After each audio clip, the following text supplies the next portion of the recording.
Yeah, so in the 1960s, where you guys are still doing family trips and all, but you're starting to do bigger trips. Mm-hmm. Where does all the gear come from? Well, I have to say it came accidentally. We had a big black boat we had bought from Bryce. We still had the little Montgomery Ward's raft. And we were in Utah on a ski trip, passing a sports store. And here in the window is a middle-sized raft, kind of between the Monkey Wards and the big black boat. Well, we need that, so I bought it. So now we had capacity for more people. And it grew to where we had more friends.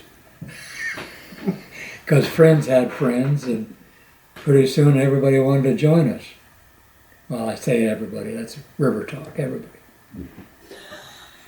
So the one of the trips on the Stanislaus, with this now 3-boat cooperation thing going, we're at the takeout on the Stanislaus, and little guy Scott, he goes wandering away while we're doing takeout, getting gear together.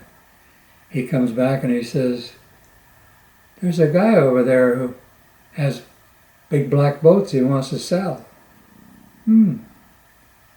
So I went and checked with the guy, yeah. So I arranged with him, yeah, we'll buy him. I thought 6, but Greg River Talker says 12. Well, I picked them up, so it's not River Talk. So it ended up that Greg and I think Mark went down somewhere in the valley to the guy's place and came back with all these rafts. $120 a piece. Yeah. Oh my gosh. Do you remember who that was? No. I remember it's a big warehouse. Yeah. Fresno or LA, and then there was the black boats, but then he also threw in these assault boats that The military 7-mans. 7-mans. As heavy as could be. Oh, that's right. Yeah, I forgot about that. Because before you would have had basket boats, Yeah. mostly. Yeah. And So that expanded our capacity. And like I say, friends have friends who also have friends. Pretty soon somebody said, "You better make a business out of that and get insurance." and when would that have been? When would you have made that transition from just the family circus to... I'm not sure. What do you guess? Well, we had already started. My father, being a school teacher, high school teacher in the Bay Area, he took a lot of his kids from high school on outdoor activities. And then when my brother Mark, who was the one that really was the first leader of trips, or second leader of trips besides my father, got into high school, got into college, my father had said, "Why don't we start an outdoor program that can help you get through college?" And we did like mini outward bound summer trips, late 60s, early 70s. And it was all outdoors adventure in nature for youth. And so we did rafting, and we did backpacking and rock climbing and bicycling. And we would have 5 or 6 trips during the summer months that people would join us on, teen kids. And I remember thinking that this was just family vacations that now had a bunch of kids my age, because I was about 11 or 12 at this time, because it was an extension of what we did as a family. The shift to rafting came after we had the boats that we knew we could buy. We were having dinner here at this same table. The next night, my father said to my brothers, "Do you want to focus on rafting, and we can start investing in actually equipment?" And each of them put in a few $100s. And I sort of remember as a kid saying, I didn't put any money, but I remember as a kid thinking back, oh, that's when our rafting business started. It was after that dinner discussion and then going to Fresno, because now we had enough equipment to actually start doing it for more than just friends. So as a family, you guys moved slowly toward the idea of being a river company. And that obviously involved you being on other rivers. How did your presence on the Stanislaus play into your development as a river company? How did that come about when you actually moved to being a commercial outfitter on the Stanislaus? That was the river. We loved it. Other people we took on the river loved it. And actually, after it did get dammed, a couple of years later, there was a slowdown in rivers, and there was an opportunity to go again. We weren't going on that.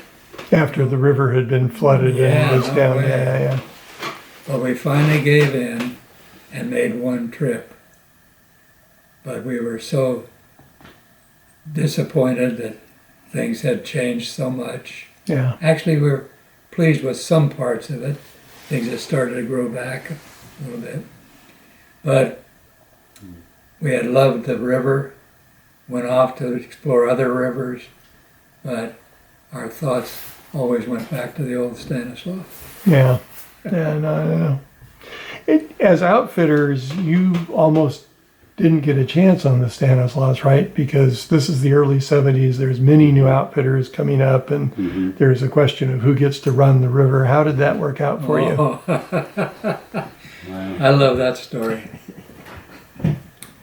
We're on a takeout on a Stanislaus trip, and pretty soon this uniformed guy comes up. Who are you?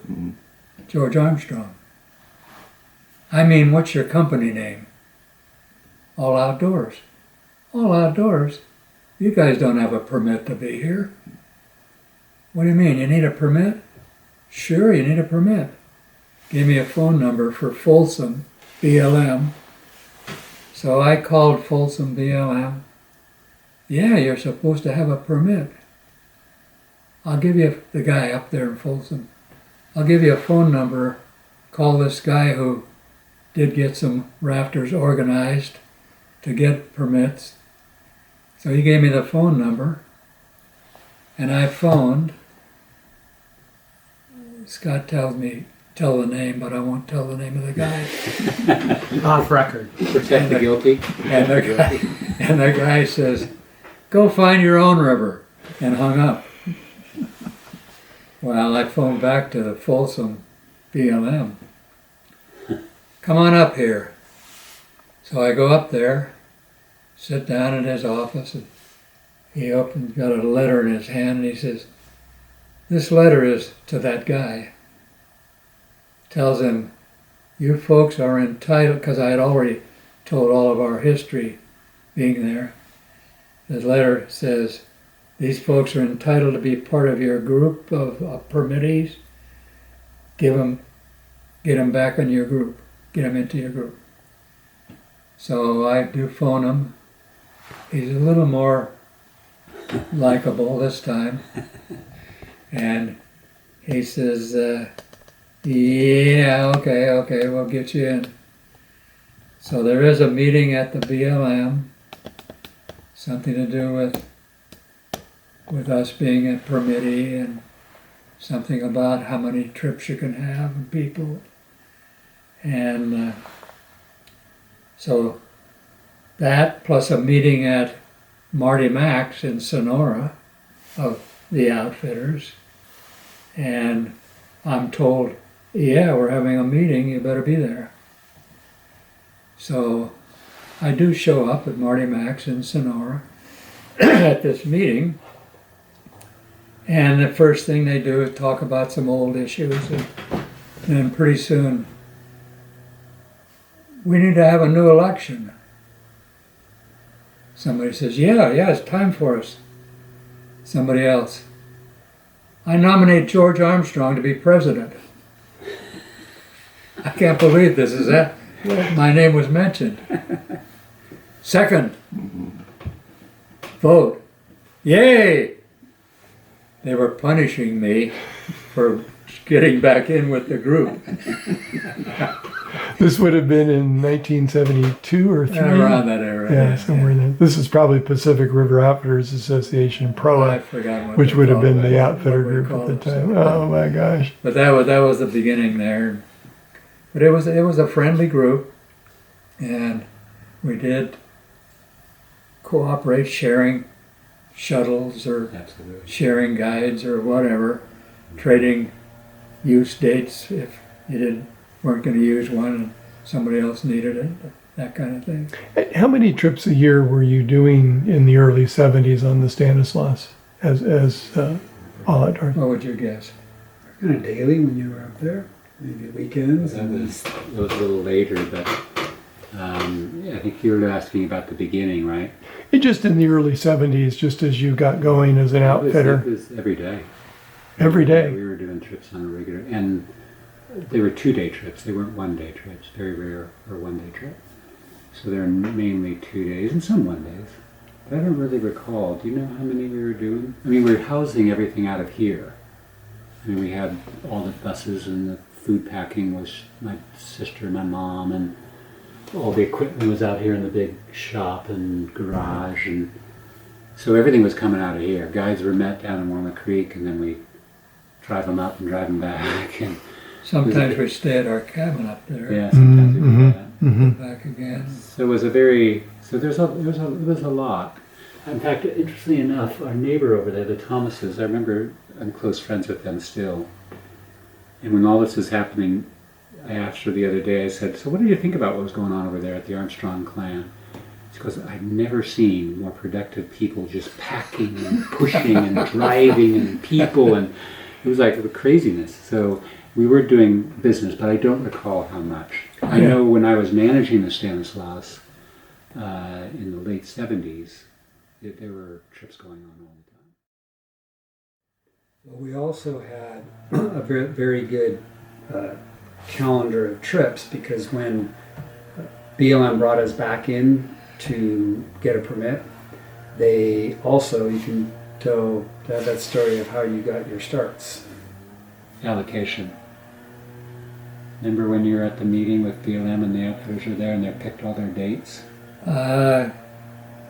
Somehow we got a privilege because we had been left out.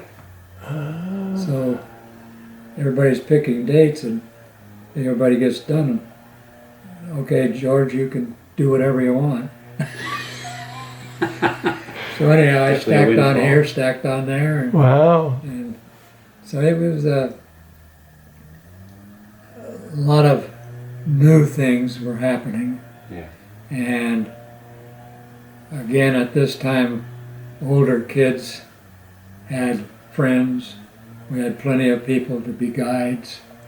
And it just happened that things were happening at the right time. Yeah. With age of kids. That was a good time.